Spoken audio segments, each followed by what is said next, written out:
Okay, so moving on, our next speaker is Thijs Cadier, who will be speaking on a very exciting topic, that is how music works using Ruby. Thijs is the co-founder of App Signal from Amsterdam, the Netherlands.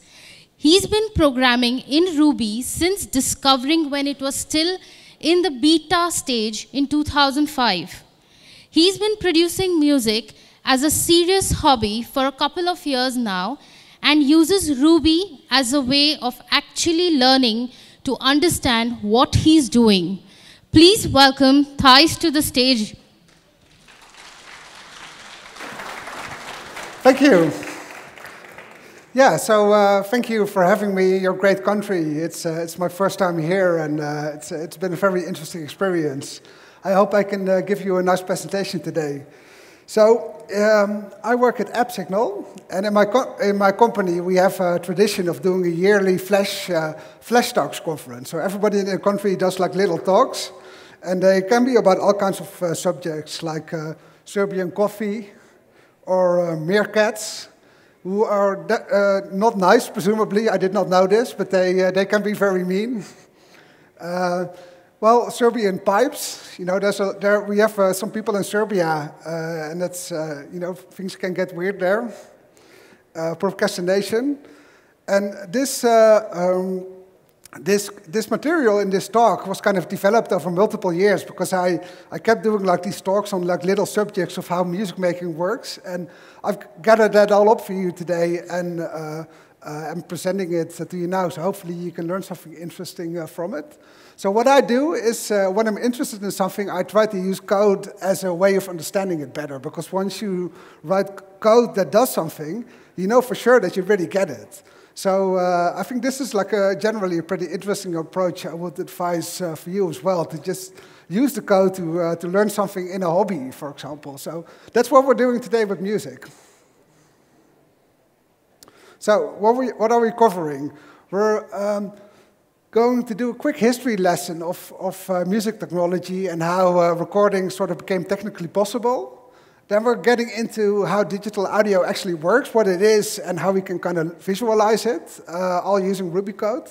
Then we're going to be making some sounds and looking into like mixing and compression. But first, like a very short overview of the history and what audio and music actually is.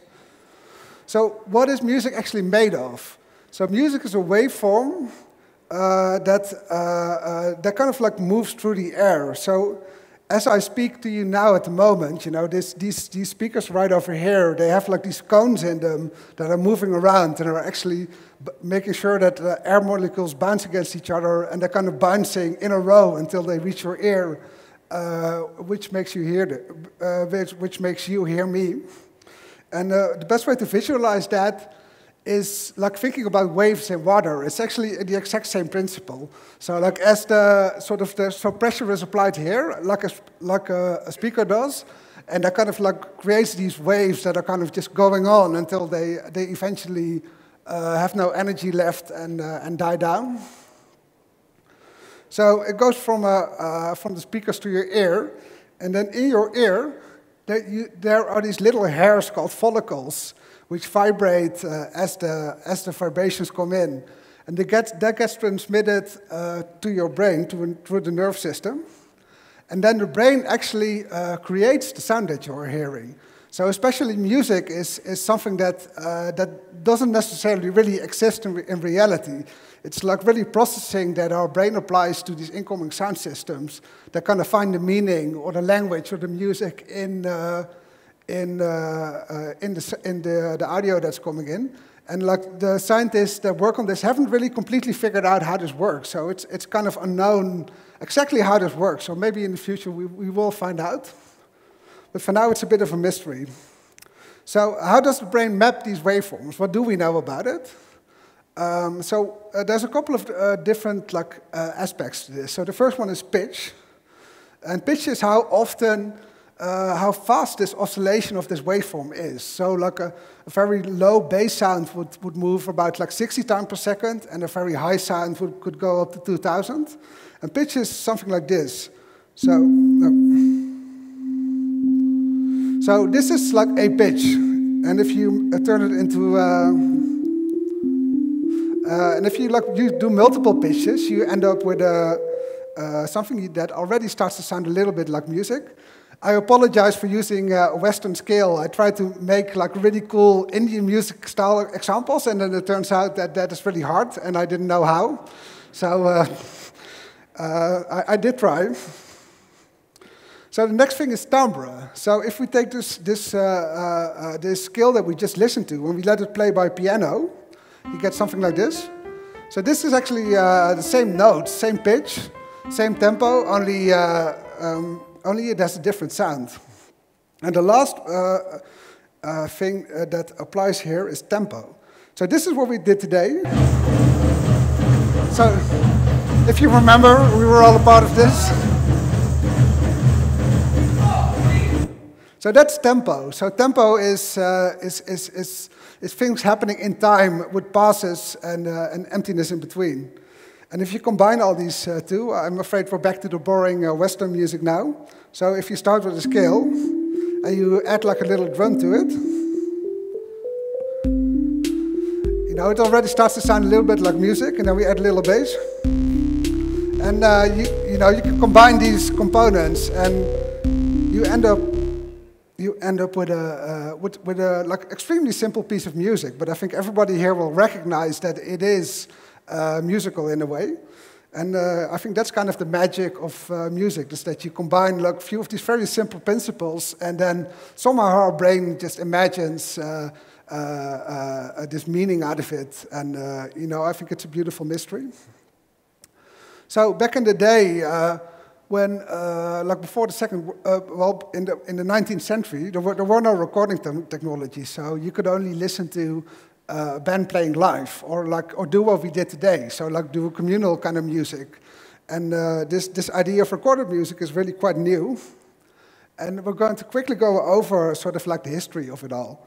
So it all started with this man, Thomas Edison. He invented the light bulb and a whole bunch of other stuff. And he also came up with the first recording device. So there was like a little bit of tin foil on the cylinder, and there's a little stylus. And if you shout into this hole really loud, it will like kind of move the stylus around a little bit, which will make scratches in the tin foil. And that can be played back by kind of like repeating the process the other way around. It sounded pretty horrible. So this is like a recording of this device. Like, don't be scared.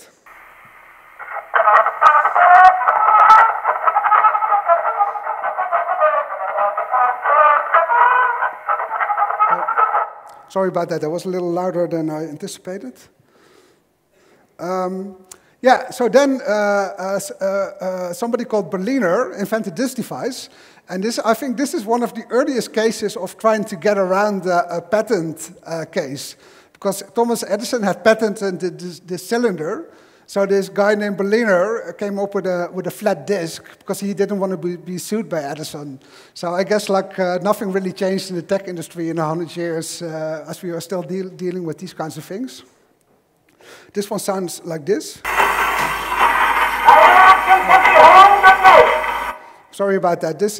All this audio is a little louder than I was hoping for. So this is an example of a recording session. So people are in a room, and this little cone has to be like right in the middle of it, because there was so little volume on these types of devices that they had to be right in the middle of it. And then we got tape machines. So tape machines work by there are like little metal particles on the tapes, and they are charged either positively or negatively. And then when it plays back, that's converted back into electricity, and you can actually hear the sound. And that sounded a lot better. And then like things started really picking up in the Second World War. So like technologies like radar were invented, and we got like better tubes, and the sound quality really started to improve. And like some people think that like this technology from the 50s and early 60s actually still sounds best. So a lot of money is spent on like microphones from 1950 They're like put under auction, like they're used in the big studios, and some people think that the quality of this gear was never really repeated later with newer technology. Fly. Well, sorry about that. That's really too loud. I'm going to skip that. So we got these big mixing desks, and then we got transistors. So like a lot of this tube technology was kind of like shrank down and became a lot cheaper, and like a lot of studios sprung up all over the world. And then we're getting to like the topic that would interest us most as programmers. Like we're getting to the digital age of audio.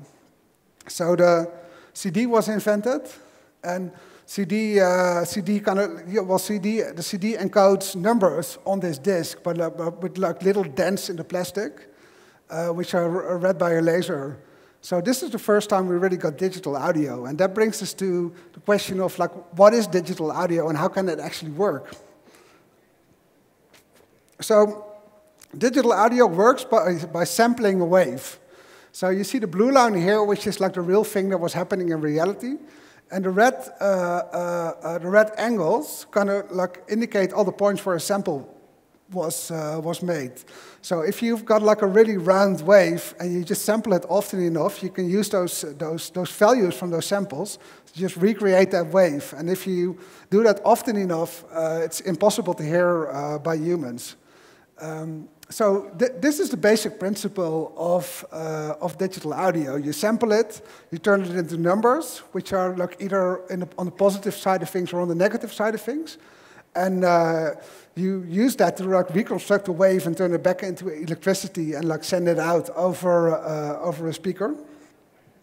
So that led to like all kinds of music software being created. So this is a piece of software called Ableton that I use a lot myself. And so this contains basically all the studio gear that we were just talking about. It's just like emulated in a digital way in these type of tools. So what is digital audio? Well, we can use Ruby to figure that out. So I'm using the WAV file gem. So the WAV file format is a very simple file format that basically encodes all the numbers without any type of compression or anything like that, and just like stores the raw samples in their purest form. So we can read and write that with this amazing gem. So this is some quick code that I wrote to read a file from disk and like put all the samples in a single array. So there is some like buffering going on in the WAV file format, which I didn't really care about for this talk. So imagine that we're just getting like a really long list of numbers. So this is like the contents of an actual WAV file. So there's a lot of like positive numbers and a lot of negative numbers. And well, as humans, you know, this is not really that readable for us. So we're going to have to visualize it and also listen to it, of course. So the next gem I'm using is chunky PNG. So we're going to be creating some images so we have a sense of what this audio data is all about. So we're going to take these numbers and we're going to be writing some PNG images. So we're opening a new image, reading a file from disk, then we're just looping through all the samples. And we're going to like draw a pixel either like in the top half of the screen or the lower half of the screen, depending on if it's positive or negative. And then if you visualize a real piece of audio that was recorded just in the real world, you end up with this. So we got all these little dots, kind of like a scatter plot. They just indicate all the samples, the actual samples that were made. And if you visualize like a computer-generated wave for this, so the one I just let you listen to earlier, this one. So this is a very simple sine wave, which we'll cover later.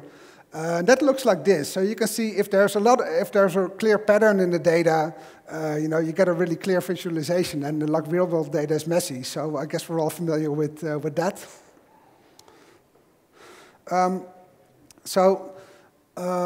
I also wrote some code that aggregates multiple samples together, so we can get a bit more of a denser overview. So you don't need to like fully understand this, but the point of it is that we're like taking batches of samples and it's just like drawing one point for those samples instead of drawing every single one. And then you end up with visualization like this. So you might be familiar with this. Like a lot of software, audio software will show you similar waveform views. Yeah, so this covers the visualization. So now we are able to like read the file from disk, and we are able to see what the contents of it is with our eyes. And let's get to modifying some stuff. So first up is amplification. So we're going to take, this is what a tube used to do. We're going to take a piece of audio at this level. Oh, sorry about that. So this is like a little drum beat. And we're going to amplify it. And amplifying is the only thing you do with amplification is basically multiplying it with some other number.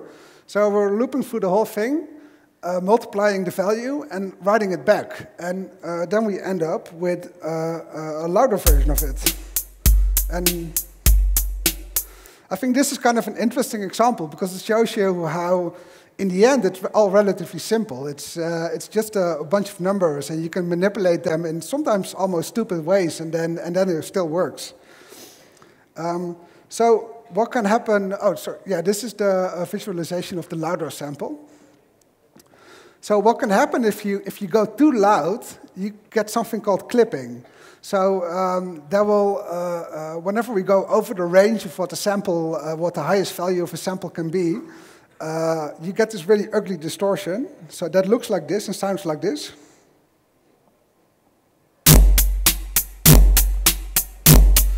Yeah. So you can hear the distortion here. It's kind of ugly here, but it's often distortion is also used in musical ways a lot. So if you think about like a rock guitar player, you know, there's a lot of like deliberate distortion where they push up the signal too loud, and it can also be pleasing if you do it in a less stupid way than I did, which is basically just pushing up the whole thing. Yeah. So that's amplification. So I hope you already have a sense of that. It doesn't necessarily all have to be very hard. And so next up is making sounds. So people have been, well, you can make a sound with a real drum or with a real instrument, but people have been using synthesizers a lot, and we can easily replicate those with code. So that's what I'm going to do. So the first thing I'm going to cover is noise. So noise is actually a really important thing in synthesizers. And again, this is like actually almost trivial Ruby code. So we're just going to add a bunch of random numbers to the output. And what we get then is something that looks like this. And this is real Ruby-generated noise. Like it almost sounds like an old TV. And you might wonder, like, why would you need noise? And the reason for that is that it's often used as a drum beat. So like snare sounds. So this is the same noise I just generated, only it's I just put like some time in between, so it starts kind of sounding musical. So this is actually a really important a component to electronic music. So next up is the square wave. So the square wave is where we're getting back into like notes again. So this is also about pitch. So you can create a square wave by creating an oscillator. So we've got a little class here. It includes enumerable. So we can define each, and anytime you call each on it, it will generate a new sample. And then it will either pick a very high or a very low value, depending on the position. And we can use that oscillator in an each with index to just like add stuff to this output array. And then at some point we will have a nice sample we can use to make music with later, which sounds like this.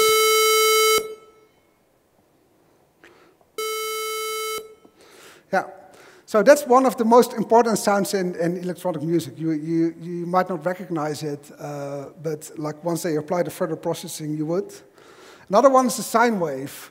So the sine wave is based. You can plot it with a circle like we do here, and we have a similar oscillator as we just did, but instead of like picking high and low values, we're actually using pi to calculate the position in the circle and add that value as the next sample. Then you end up with a note like this. So this is the one we just heard. You can also create multiple sine waves and combine those together. And then you end up with a chord. So that sounds like this. So this is like playing multiple notes on the piano. And if you combine those sine waves in an interesting way, you can actually recreate any sound wave that can exist. And that leads us to mixing. So what I was just doing is like combining multiple audio sources. That used to be done on mixing desks like this one. So what we do here is we take multiple audio sources and we combine those into a more complicated waveform. And again, this is like in the end a relatively simple process because we take 2 audio files, or 3 audio files in this case. We just read them into like the separate arrays. And then we sum them up, and we just do that here. So we're creating a new value, and we're adding every value of every track. And if you combine that, you end up with this waveform, which just combines all the songs. So this is like an actually piece of audio that's mixed in Ruby. Yeah. So we almost have all the components of the studio there. If we combine all these things. I'm running a bit low on time, so I'm just going to quickly go through the next one, next and last one, which is compression. So compression is a way of flattening out peaks to make the whole thing louder. So this technique is used on any song you will ever hear on the radio. It's a way to make sound louder. So how this works is you take a waveform which has some peaks. And then you kind of pick a threshold of where you wanna what the value is, what you consider a high peak. So anything above the threshold will be considered as a too high value. Then you apply compression. So what you do is you lower only the values of the peaks, and to be able to finally increase the whole signal without getting distortion. So that kind of like balances out audio and makes the whole thing louder. So we can also do that in Ruby. So say that we've got this symbol.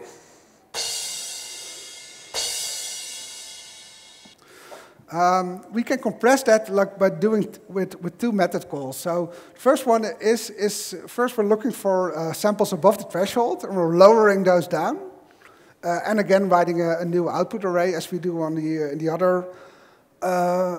other examples. And then second, we're basically doing the amplification that we talked about earlier again by just increasing the whole volume of everything, which will make the whole thing louder. So we're doing both here. So this is the thing we just looked at, we just listened to, and if we apply my very ugly compression, you can see that like all the lower values all got higher, so the whole thing is kind of smoothed out. It sounds terrible, but you can maybe hear the effect here. So this is probably the world's ugliest compressor, but I guess it is actually a compressor, so it does that should be okay. Yeah, and that brings me actually to the end of my talk. But I think like you might wonder, like he's been saying all this stuff, but like is it really possible to make music with this Ruby code? And to prove that to you all, I have made a cover of what I believe is the best song in the world, and I'm going to play that for you now, and I thank you.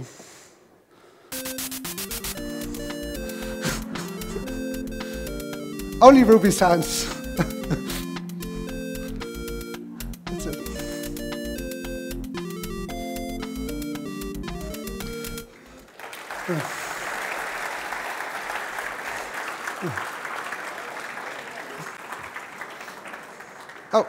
Oh, maybe I have time for some questions. I was running a little bit late, but no, it's okay.